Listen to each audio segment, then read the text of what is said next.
கர்த்தருடைய பரிசுத்த நாமத்திற்கு மகிமை உண்டாவதாக. முள்ளில் உதைக்கிறது உனக்கு கடினமா என்ற தலைப்பிலே ஒரு செய்தியை தியானிக்கப் போகிறோம். இதை யார் சொன்னது? கர்த்தராகிய இயேசு கிறிஸ்து சொன்னார்.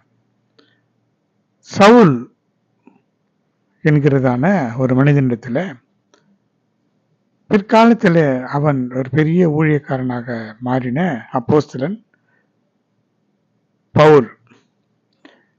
அந்த பவுல் சவுலா இருந்த பொழுது ஜனங்களை துன்பப்படுத்தினா, கிறிஸ்தவ ஜனங்களை துன்பப்படுத்தினா, இயேசுவை ஏற்றுக்கொண்டவர்களுக்கு விரோதமாக செயல்பட்டான்.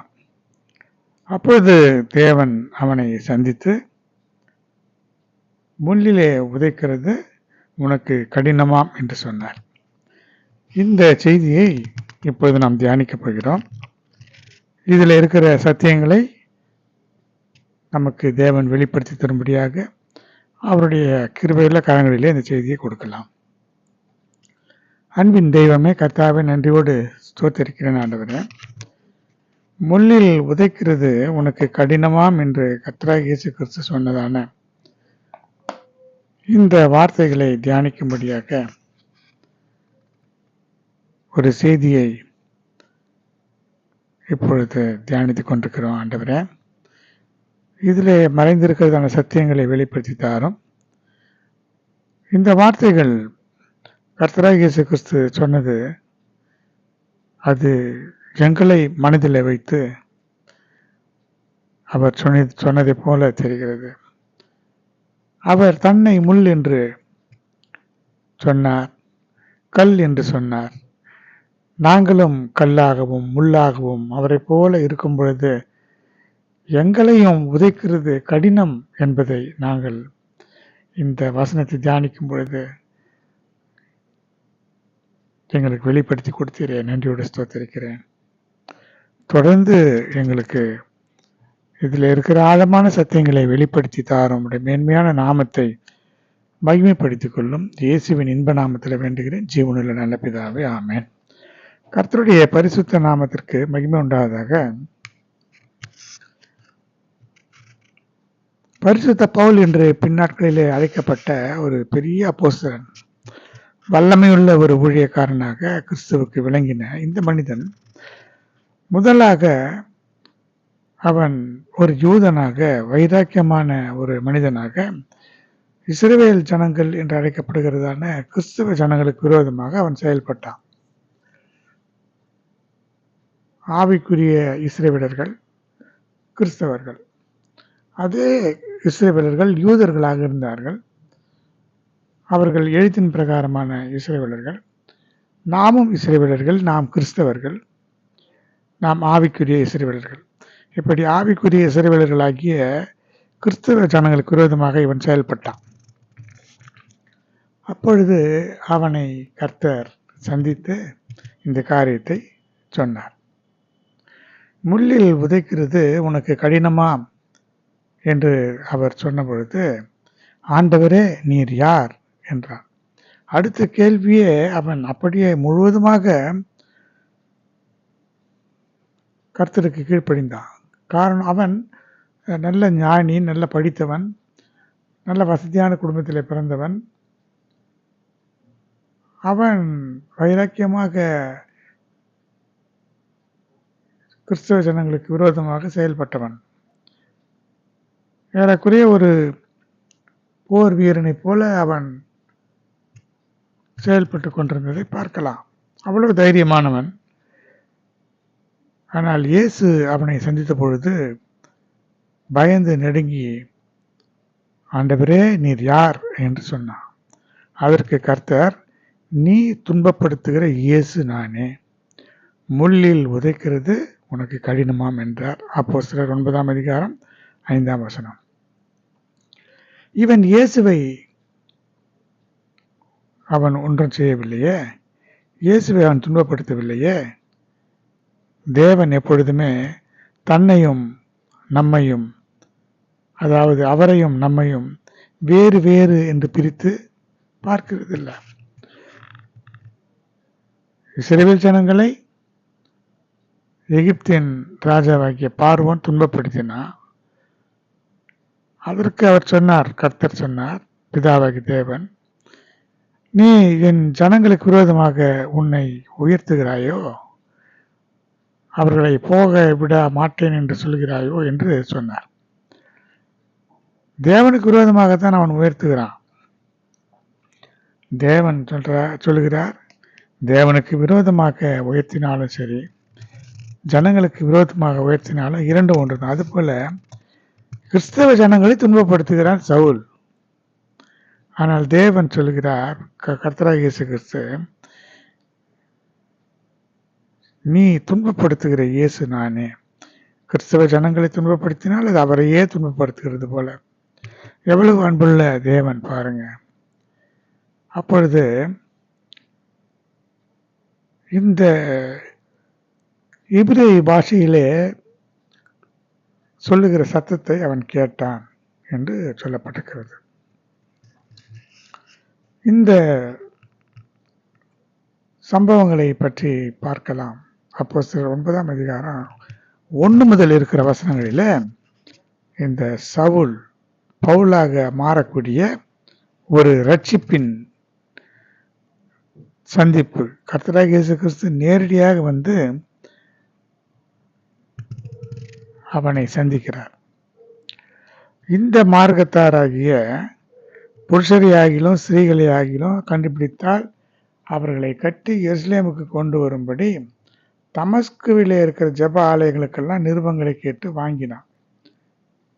கர்த்தருடைய சீஷர்களை பயமுறுத்தி கொலை செய்யும்படி பிரதான ஆசாரியரிடத்திற்கு போய் அப்படிப்பட்ட ஒரு நிருபத்தை வாங்கி கொண்டு அவன் பிரயாணமாய் போய் தமஸ்குவுக்கு சமீபத்தில் வந்தபொழுது இங்கே நாம் காணக்கூடிய ஒரு செய்தி என்னவென்றால், எருசலேமுக்கு கொண்டு வரும்படி தமஸ்குவை நோக்கி அவன் புறப்படுகிறான். அங்கே யாரெல்லாம் கிறிஸ்தவர்களாக இருக்கிறார்களோ அவர்களெல்லாம் பிடித்து கொண்டு வரும்படி.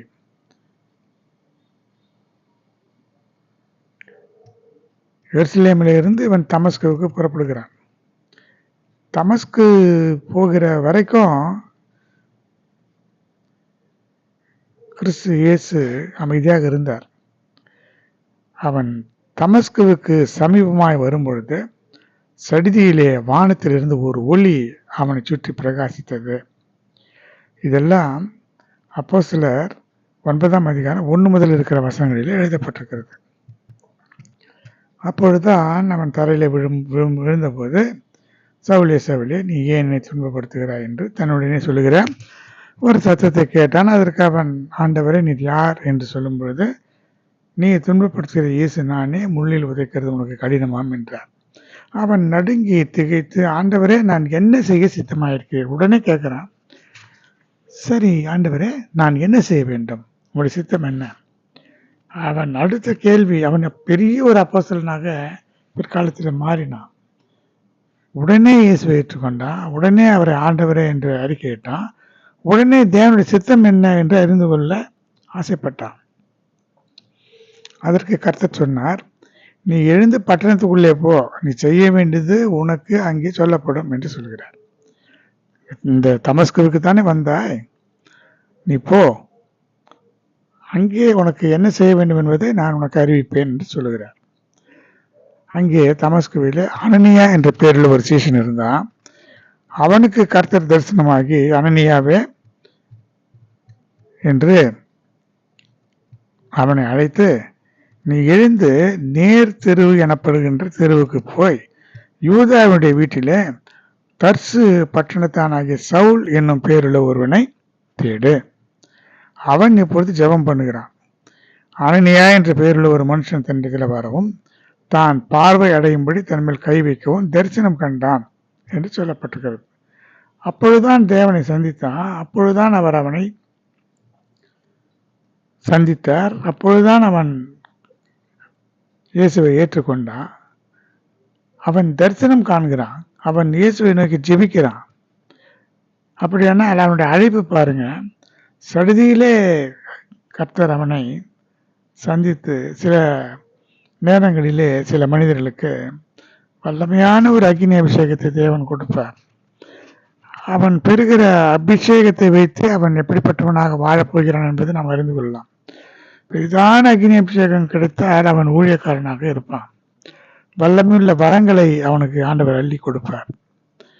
அவன் உண்மையுள்ளவன் என்று தேவன் அறிந்து கொண்டாரானால் நிச்சயமாக அந்த காரியத்தை தேவன் செய்வார். அப்படித்தான் இவனுடைய வாழ்க்கையிலே நடந்தது.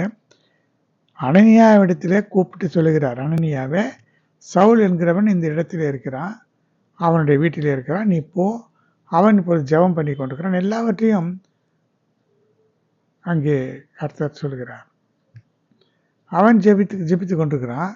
அனனியா என்ற பேருள்ள ஒருவன் வரவும், அவன்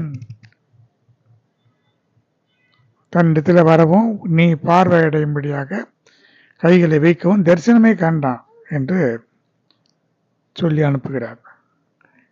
அப்பொழுது அவன் சொல்லுகிறான், அவன் கிறிஸ்தவ ஜனங்களுக்கு விரோதமாக கிரி செய்கிறவனாயிற்றே எப்படி என்று சொல்லும் பொழுது, அப்பொழுதுதான் கர்த்தர் சொல்கிறார், நீ போ, அவன் புறஜாதிகளுக்கும் ராஜாக்களுக்கும் இஸ்ரவேல் புத்திரருக்கும் என்னுடைய நாமத்தை அறிவிக்கிறதற்காக நான் தெரிந்து கொண்ட பாத்திரமாக இருக்கிறான். புறஜாதிகளுக்கு ஒரு அப்போஸ்தலனாக ஊழியக்காரனாக அவனை தேவன் தெரிந்து கொண்டார்.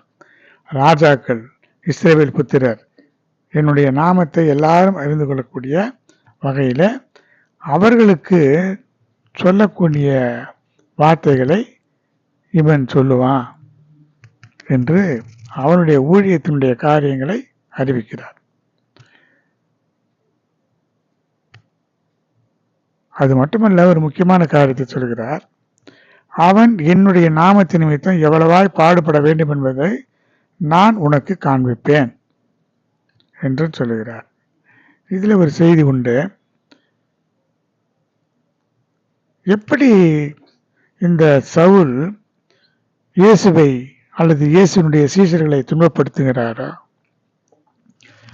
அப்படி துன்பப்படுத்தும் பொழுது இயேசு சந்தித்தாரோ, அதுபோல நாமும் கிறிஸ்தவர்கள், தேவனுடைய பிள்ளைகள், நம்மை துன்பப்படுத்துகிறவர்கள் தேவனை துன்பப்படுத்துகிறவர்களாக கருதப்படுவார்கள். பழைய ஏற்பாட்டின் காலத்திலேயே அவர் சொல்லியிருக்கிறார், உன்னை விரோதிக்கிறவர்களை நான் விரோதிப்பேன். எப்பொழுது சொன்னார்? அங்கே எகிப்திலே இருந்து புறப்பட்டு வருகிற வழியிலே வனாந்திரத்தில் போகும்பொழுது, நான் உங்களுக்கு முன்பாக ஒரு தூதனை அனுப்புவேன், அவரை கோபப்படுத்த வேண்டாம், அவருடைய கட்டளைகள் நியமங்களை எல்லாம் நீங்கள் காத்து நடக்க வேண்டும். அப்படி செய்தால் உங்களை பகைக்கிறவர்களுக்கு அல்லது உங்களை பகைக்கிறவர்களை நானும் பகைப்பேன். உங்களுக்கு மாத்திரமல்ல, அவர்கள் எனக்கும் பகைவர்களாக இருப்பார்கள் என்று சொல்கிறார். அவ்வளவு அன்புள்ள தேவன். அப்படி நமக்கு விரோதமாக கிரியை செய்கிறவர்கள் யாராக இருந்தாலும் இதேதான். அன்றைக்கு கிறிஸ்தவர்களை துன்பப்படுத்தினவர்களை பார்த்து, சவுலை பார்த்து இயேசு கிறிஸ்து சொன்னார், என்னை நீ துன்பப்படுத்துகிற இயேசு நானே, முள்ளிலே உதைக்கிறது உனக்கு கடினமா? ஏனென்றால் அவர் தன்னை முள்ளாக சொல்லுகிறார், அல்லது தன்னுடைய ஜனங்களை அவர்களை யாரும் நெருங்க முடியாது. முள்ளிலே உதைத்தால் முள்ளுக்கு ஒன்றும் சேதம் இல்லை, ஆனால் யார் உதைக்கிறார்களோ அவர்களுக்குத்தான் சேதம். அதைத்தான் சொல்கிறார், முள்ளிலே உதைக்கிறது உனக்கு கடினம். அதுபோல தேவனை துன்பப்படுத்த முடியாது. தேவனுக்கு விரோதமாக கிரியை செய்தால் யார் கிரியை செய்கிறார்களோ அவர்களுக்குத்தான் அதனுடைய பலன் கிடைக்கும். அதுபோல தேவனுடைய பிள்ளைகளை உதைத்தால் அவர்கள் முள்ளுகளாக இருக்கிறார்கள். தேவன் முள் என்று தன்னை சொல்லுகிறார், தேவனுடைய பிள்ளைகளையும் முள் என்று சொல்லுகிறார். அந்த முள்ளை யார் எட்டி உதைக்கிறார்களோ அவர்களுக்குத்தான் அதனுடைய வலியும் வேதனையும் போகுமே தவிர அதனாலே ஒரு சேதமும் முள்ளுக்கு இல்லை என்பதுதான் அதனுடைய பொருளாக இருக்கிறது. இப்படி யாரெல்லாம் நமக்கு விரோதமாக கிரியை செய்கிறார்களோ அவர்கள் தேவனுக்கு விரோதமாக கிரியை செய்கிறவர்களாக இருக்கிறார்கள். அடுத்து, நான் என்னுடைய நாமத்தின் நிமித்தம் அவன் எவ்வளவாய் பாடுபட வேண்டும் என்பதை நான் அவனுக்கு காண்பிப்பேன். எந்த அளவுக்கு துன்பப்படுத்தினானோ ஜனங்களை, எந்த அளவுக்கு இயேசுவை மறுதலிக்கும்படியாக ஜனங்களை கொடுமைப்படுத்தினான், எந்த அளவுக்கு இயேசுவை ஏற்றுக்கொண்ட ஜனங்களுக்கு விரோதமாக செயல்பட்டானோ அந்த அளவுக்கு இயேசு இயேசு இயேசு என்று கதறி கொண்டிருந்தான். எல்லா ஜனங்களுக்கும் அவன் சுவிசேஷத்தை அறிவித்தான். அவருடைய நாமத்தை நிமித்தம் அவ்வளவு பாடுபட்டான். பரிசுத்த பவுல் சொல்லும் பொழுது, நான் 1 குறைய 40 அடிகள் 3 முறை நான் பட்டேன் என்றும், கப்பல் சேதத்தில் இருந்தேன், பசியிலும் நிர்வாணத்திலும், இப்படி பலவிதமான பாடுகளை அவன் பட்டான். அதைத்தான் அவர் சொல்கிறார், நான் என்னுடைய நாமத்தின் நிமித்தம் எவ்வளவாய் பாடுபட வேண்டும் என்பதை நான் அவனுக்கு காண்பிப்பேன். அப்படித்தான் நமக்கு விரோதமாக கிரி செய்கிறவர்கள் தேவனுக்கு விரோதமாக கிரி செய்கிறவர்களைப் போல அவர் எடுத்துக்கொள்வார். எப்படி இந்த சவுலை அவர் தனக்கு ஒரு கருவியாக பவுலாக மாற்றினார், அதுபோல நமக்கு விரோதமாக கிரி செய்கிறவர்கள் ஒரு காலத்தில் அவர்கள் ரட்சிக்கப்படலாம், அல்லது நம்மை எந்த அளவுக்கு உபத்திரப்படுத்தினார்களோ அதே அளவுக்கு அல்லது அதை காட்டிலும் அதிகமாக அவர்களுக்குள்ள இந்த உபத்திரவம் கண்டிப்பாக கிடைக்கும்.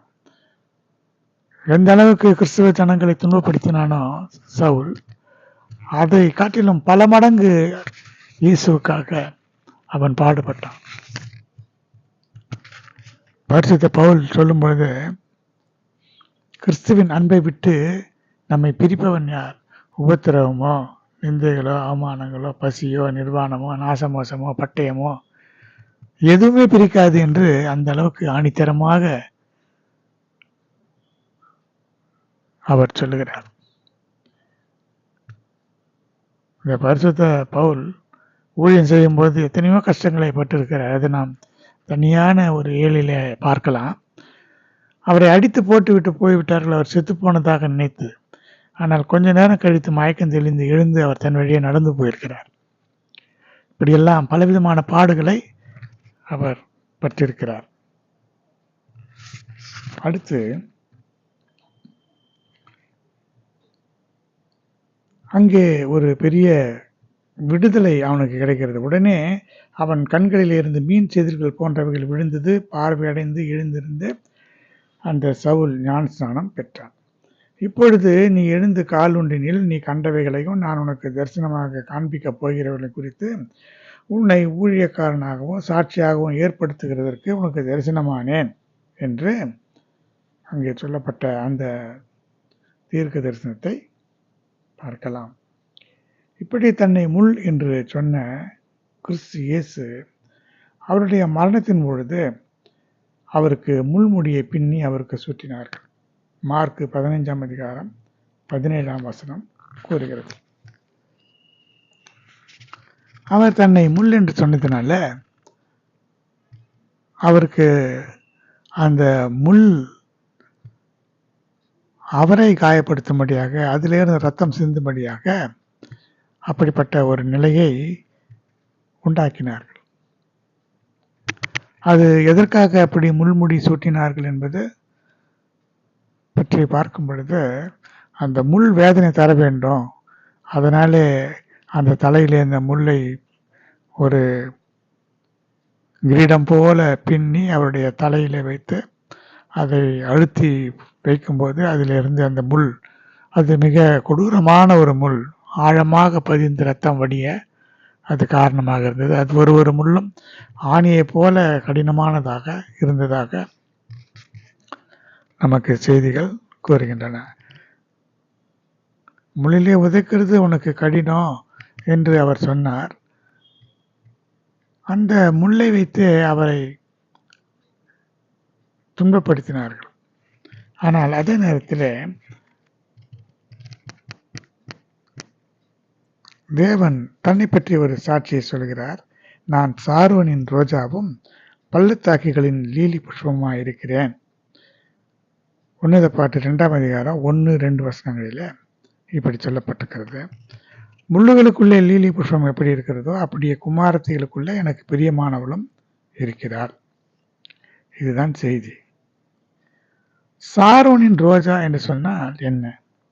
ரோஜாவை பார்க்கும் பொழுது அது நல்ல மதுரமான ஒரு வாசம் வீசக்கூடியது, மென்மையானது.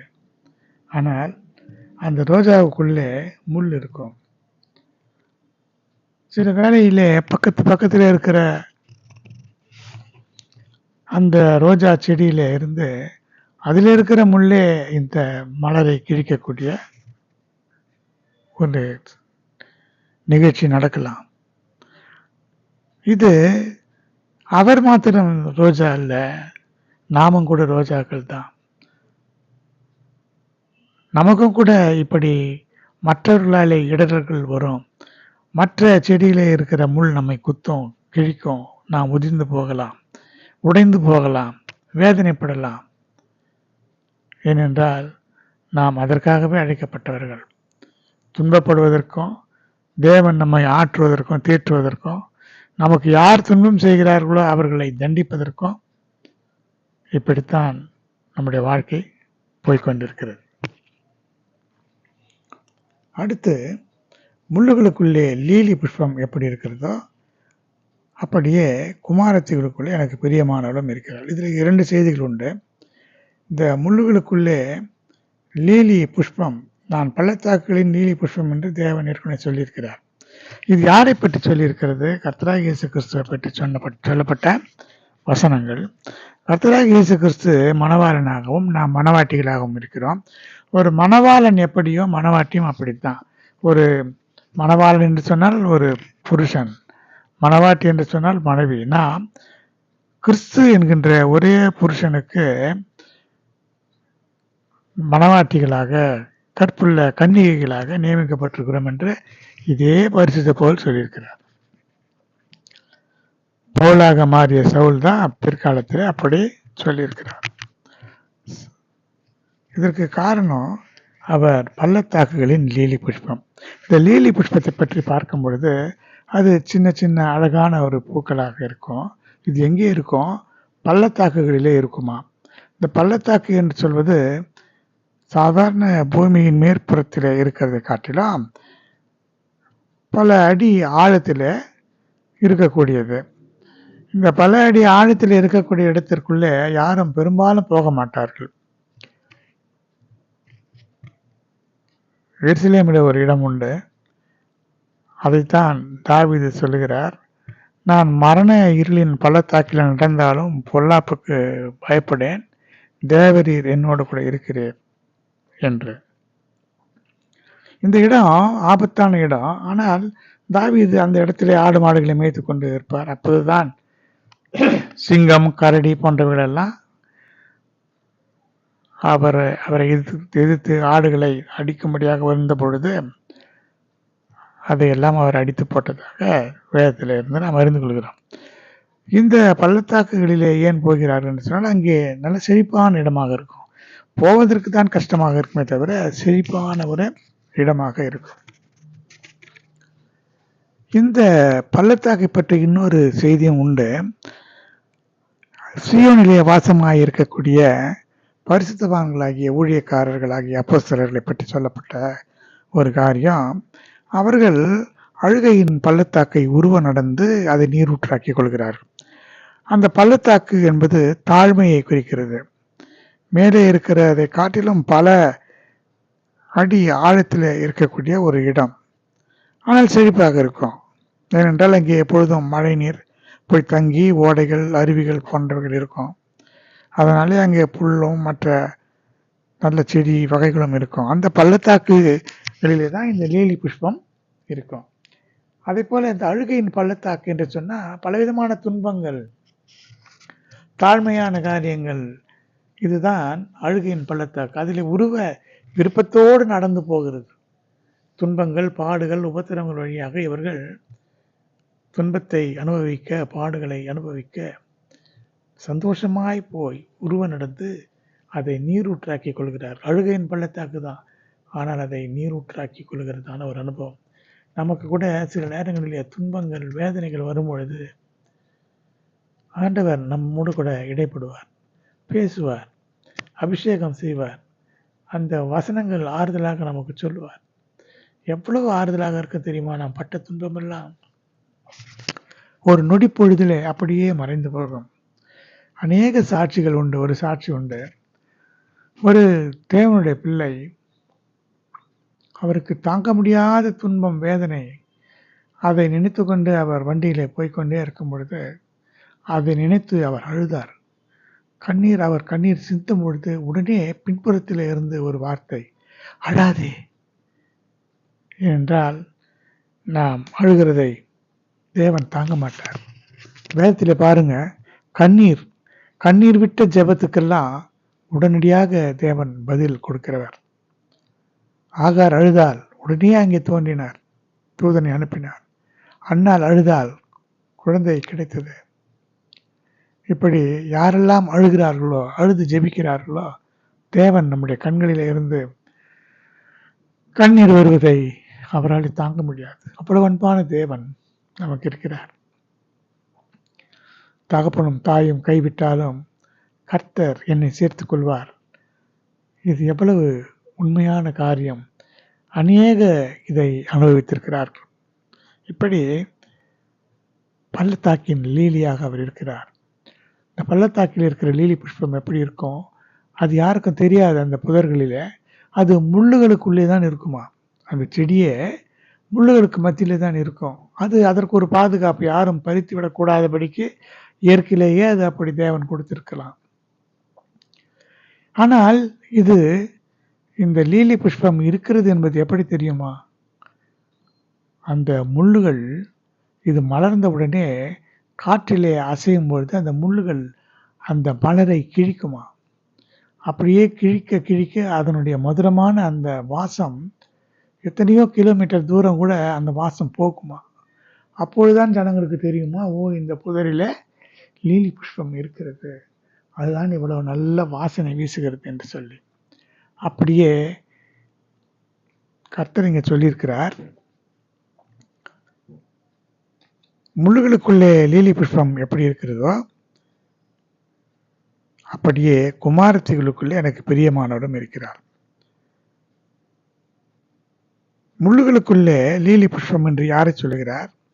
இவரே லீலி புஷ்பம் தான். உன்னத பாட்டு 2ஆம் அதிகாரம் 1ஆம் வசனத்தில் லீலி புஷ்பம் என்று சொல்லுகிறார். பள்ளத்தாக்குகளிலே இருக்கிற லீலி புஷ்பம். இந்த முள்ளுகளுக்குள்ளே லீலி புஷ்பம் எப்படி இருக்கிறதோ, கர்த்தராகிய இயேசு கிறிஸ்து எப்படி இருக்கிறாரோ அப்படியே அவருடைய குமாரத்திகள் என்று சொல்லக்கூடியது நம்மை தான் சொல்லுகிறார். இதில் நமக்கு பிரியமானவர் என்று சொல்லப்பட்டிருக்கிறது. தேவனுக்கு நாம் பிரியமானவர்களாக எப்படி இருப்போம், எப்பொழுது இருப்போம்? பாடுகள், உபத்திரவங்கள் வரும் பொழுது அதற்காக முறுமுறுக்காமல், அவர்களோடு அதற்காக சண்டை போடாமல், இதை தேவன் அனுமதித்தார், தேவனுடைய விருப்பம் இது, அவருடைய சித்தம் இது, அதனாலே தான் இப்படி நடக்கிறது என்று நினைத்து தேவனை மகிமைப்படுத்த வேண்டும். யாரிடத்திலும் முறுமுறுக்கிறதோ, சண்டை போடுகிறதோ, அவர்களை எதிர்க்கிறதோ தேவனுக்கு பிரியமில்லாதது. நீங்கள் நினைக்க வேண்டாம் இதையெல்லாம் தேவன் பார்த்து கொண்டு சும்மா இருப்பார் என்று. நிச்சயமாக அவர் பதில் செய்வார். யார் உங்களுக்கு என்ன துன்பம் செய்தாலும் அந்த துன்பத்தின் பலனை பல மடங்கு அவர்கள் பெற்றுத்தான் தீர வேண்டும். சில நேரங்களிலே தேவனே நம்மை அனுமதிப்பார். தேவனுக்கு நாம் பிரியமானவர்களாக இருக்க வேண்டுமானால் இந்த லீலி புஷ்பத்தை போல பாடுகள், உபத்திரவங்கள் வழியாக நாம் கடந்துதான் போக வேண்டும். தேவனுடைய ஆலயத்தில் அல்லது வனாந்தரத்தில் இருக்கும் பொழுது அங்கு ஆசரிப்பு கூடாரத்தில் விளக்கு எரிய வேண்டும் என்பதற்காக அந்த ஒலிவ எண்ணெயை பற்றி சொல்லும்போது இடித்து பிழிந்த ஒலிவ எண்ணெய் என்று சொல்கிறார். நம்முடைய சரீரம், ஆவி, ஆத்மா இடிக்கப்பட வேண்டும். இடிக்கப்படும் பொழுது நம்மளே இருந்து வெளிப்படுகிறதான நல்ல சுபாவங்கள், அது தேவனுக்கு உகந்த ஒரு எண்ணெயாக இருக்கும். நமக்கு ஆவிக்குரிய கனிகள் எப்படி கிடைக்கும்? நாம் அபிஷேகத்தின் மேலே அபிஷேகம், பரிசுத்தத்தின் மேலே பரிசுத்தம், கிருபையின் மேலே கிருபை இப்படி பெற்றுக்கொண்டே இருக்கும்பொழுது அந்த சுபாவங்கள் நமக்குள்ளே இருந்து வெளிப்படும். லீலி மலர் கிழிக்கப்படும் பொழுது அதில் இருந்து அந்த மதுரமான வாசம் வீசுகிறது. கர்த்தராகிய இயேசு கிறிஸ்து கூட கிழிக்கப்பட்டார், அடிக்கப்பட்டார். அவருடைய சரீரமெல்லாம் கிழிக்கப்பட்டது. முள்ளுகளாலே அவரை காயப்படுத்தினார்கள், சாட்டையினாலே அவர்களை அடித்தார்கள். எத்தனை வேதனைகளை அவர் நமக்காக அனுபவித்தார். அதை நினைத்து பாருங்க, சிந்தித்து பாருங்க.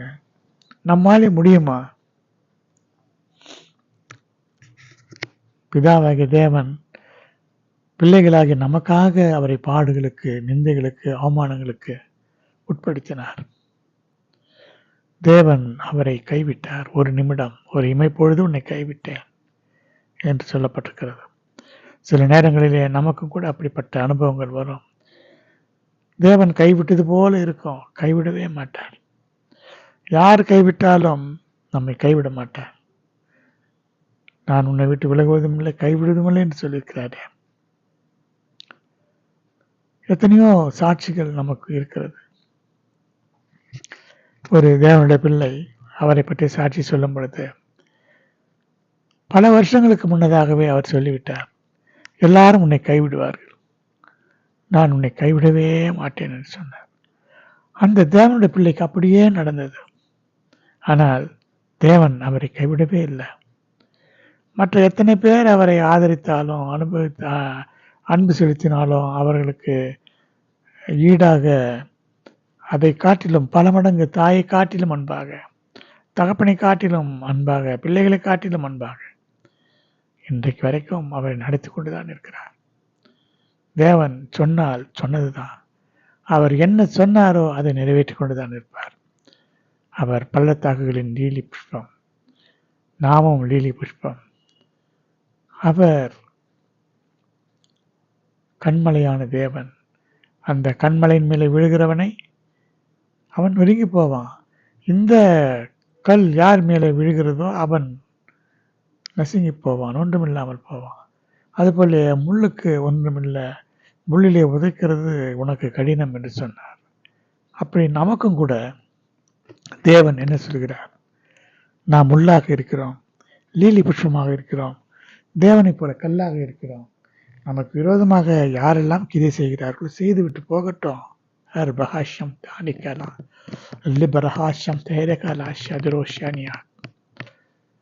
ஒரு சாட்சி உண்டு. ஒரு தேவனுடைய பிள்ளை அவர் தேவ சமூகத்திலே காத்திருக்கும் பொழுதெல்லாம், ரொம்ப துன்பப்பட்டு கண்ணீரோடு அவர் ஜெபிக்கும் பொழுதெல்லாம் தேவனுடைய பிரசன்னம் அங்கே இருக்கும். அங்கே ஒரு பெரிய ஒளி தோன்றும். அந்த ஒளி தோன்றும் பொழுது அதற்குள்ளே கிறிஸ்துவின் சாயல் தோன்றும். அவருடைய தரிசனம் அவருக்கு கிடைக்கும். அவர் வெளிப்படுவார். எப்பொழுதெல்லாம் இவர் கண்ணீரோடு ஜெபிக்கிறாரோ அப்பொழுதெல்லாம் அவருடைய சாயல், அவருடைய பிரசன்னம், அவருடைய மகிமையோடு அந்த மகிமையின் அந்த ஒளி, அந்த உருவம் அவருடைய கண்களுக்கு தோன்றும். பிரியமானவர்களே, எந்த அளவுக்கு பாடுபடுகிறோமோ, எந்த அளவுக்கு துன்பப்படுகிறோமோ, எந்த அளவுக்கு மற்றவர்கள் நம்மை துன்பப்படுத்துகிறார்களோ அந்த அளவுக்கு தேவன் நம்மை ஆதரிப்பார், நம்மை அரவணைப்பார், நம்மோடு கூட பேசுவார், நமக்கு வெளிப்படுவார். அவரை தேடினால் அவர் நமக்கு தென்படுவார். நாம் அவரை தேடுவோமாக. ஜெபிக்கலாம். அன்பின் தெய்வமே, கர்த்தாவை நன்றியோடு ஸ்தோத்திரிக்கிறார். நீர் பள்ளத்தாக்குகளின் லீலியாக இருக்கிறீர். நீர் முள்ளா இருக்கிறீர். முள்ளிலே உதைக்கிறது உனக்கு கடினமாம் என்று சொன்னார். எங்களையும் உதைப்பார்கள். நாங்கள் பள்ளத்தாக்கில் இருக்கிற லீலியாக இருக்கிறதுனால எந்த அளவுக்கு முள் வேதனை எங்களுக்குள்ளே இருக்கிறதோ அந்த அளவுக்கு மதுரமான வாசனை வீசக்கூடியவர்களாக ஒரு பெரிதான அபிஷேகத்தை எங்களுக்குள்ளே ஊற்றும் ஆண்டவர். நாங்கள் இருக்கிறதை அவர்கள் அறிந்து கொள்ள இது ஏதுவாக இருக்கும். எங்களிலே இருந்து நல்ல சுபாவங்கள் வெளிப்படும் போது, மதுரமான வாசனை வீசும் பொழுது, அப்பொழுதுதான் இவன் பள்ளத்தாக்கின் லீலி, இவன் லீலி புஷ்பம், கிறிஸ்துவின் மகன், கிறிஸ்துவின் மகள், கிறிஸ்துவின் ஊழியக்காரன் என்று அவர்கள் தெரிந்து கொள்ள அது ஏதுவாக இருக்கும். அதற்காகவே எங்களை இந்த பாடுகளின் வழியிலே நீ நடத்துகிறீர். நன்றி ஆண்டவரே. எங்களை துன்பப்படுத்துகிறவர்களுக்காக அதற்காகத்தான் ஜெபிக்க வேண்டும் என்று சொல்லியிருக்கிறேன். ஏனென்றால் அவர்கள் துன்பப்படுத்தினதினாலே தான் நாங்கள் இன்னும் கூட கிட்ட கிட்ட உம்மிடத்தில் சேர்கிறோம். இன்னும் உம்மை நேசிக்கிறோம், இன்னும் பரிசுத்தப்படுகிறோம், இன்னும் நாங்கள் சுத்திகரிக்கப்பட்டு கொண்டிருக்கிறோம். எனவே இப்படிப்பட்ட உபத்திரங்கள் வழியாக எங்களை நீ நடத்துகிற கிருபைக்காய் ஸ்தோத்திரம். தொடர்ந்து எங்களை பாதுகாத்துக் கொள்ளும். இந்த செய்தி கேட்கிற ஒவ்வொருவரும் உடைய வருகையில காணப்பட உதவி செய்யும். உடைய மேன்மையான நாமத்தை மகிமைப்படுத்திக் கொள்ளும். இயேசுவின் இன்ப நாமத்தில் வேண்டுகிறேன், ஜீவனுள்ள நல்ல பிதா, ஆமென். என் ஆத்மாவே கர்த்தரை ஸ்தோத்திரி, முழுமே பரிசுத்த நாமத்தை ஸ்தோத்திரி. என் ஆத்மாவே கர்த்தரை ஸ்தோத்திரி, கர்த்தர் செய்த சகல உபகாரங்களை மறவாதே. ஆமென். ஸ்தோத்திரம், ஸ்தோத்திரம், ஸ்தோத்திரம், ஸ்தோத்திரம், ஸ்தோத்திரம்.